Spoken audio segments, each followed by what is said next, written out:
Hello, my name is Sean Driscoll, and I have signed a speaker's card. Good evening. I'd like to detail issues that homeowners in the Suncoast Meadows have been dealing with. Suncoast Meadows is a 480-home development built around a landfill area in Pasco County. I have provided you with numerous articles detailing the problems that homeowners have been dealing with, such as health issues, strange odors in their homes, inability to get homeowners insurance, lawns and plants dying for no apparent reasons, high levels of ammonia and methane present. Some of the residents dealing with these issues, homes were not built directly on the landfill. Their homes were built adjacent to the landfill area, similar to this proposed development. I hope that you will look at these articles and take into consideration whether Sarasota County needs this risky development with the potential of having the same issues. With all the development currently taking place in the vicinity of the proposal, I feel that the residential development on this troublesome property are not warranted or in the best interest of the county, and would ask that you disapprove this request. Thank you. Thank you. Stephen Cottermeyer, followed by John Garcia, followed by Kelly Glassman.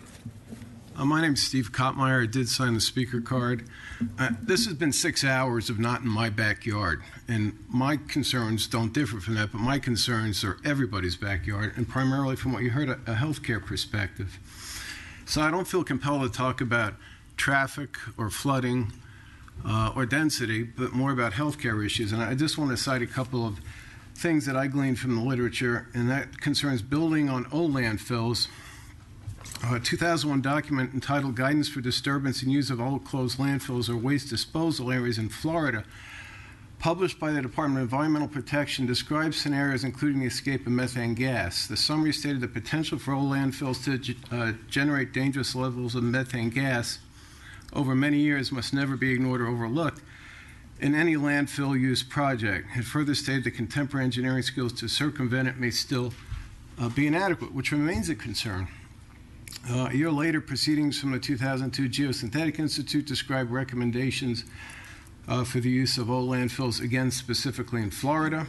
The resolve was that closed landfills, if disturbed, are a potential hazard to public health. According to the Agency for Toxic Substances and Disease Registry, the elution of gases from old landfills may continue 50 years or considerably more. Full remediation and reclamation of landfills has been described as the only solution, as static testing, which we've heard here, may not reveal any current contamination. Many sources conclude all landfills will eventually leak, even those constructed, engineered, and monitored by current standards. Full remediation is, however, cost prohibitive and has been described as an inact science at best. What do we know about these landfills? Maybe more information, correct or not, I don't know. The dimensions and locations of the two landfills, to my knowledge, remain uncertain, and perhaps still, in light of recent descriptions, uncertain. Landfills established during the time period of these preceded environmental rules that govern waste disposal today, they likely served as catch-all basins. The Florida Department of Health report claimed that in all likelihood, all classes and types of debris, as well as construction materials, were likely discarded in the Foxfire landfills. This report further confirmed the presence of arsenic and hydrocarbons, which we heard about at these former fills. Many, most, or perhaps all landfills constructed at the time of these were either not or were inadequately capped, covered, never lined, ventilated, or monitored. The absence of these measures has been implicated in other areas in the acceleration of the genesis of toxins, not only within, but within proximity of the landfills. Regional construction can increase pressure within such landfills and surrounding areas, resulting in the intrusion of contaminants within regional water, a concern that was already expressed, and the release of volatile toxins, something that was just expressed.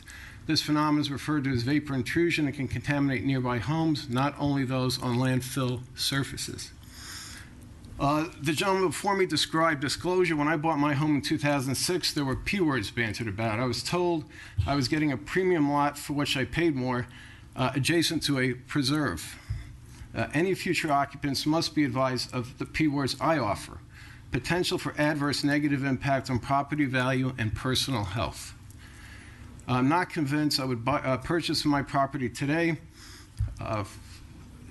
Residents of Roxbury, New Jersey experienced a similar thing and a loss of property value, and they successfully sued their town for approximately $10 million for failure of disclosure. Probably of greatest concern to me are the medical concerns.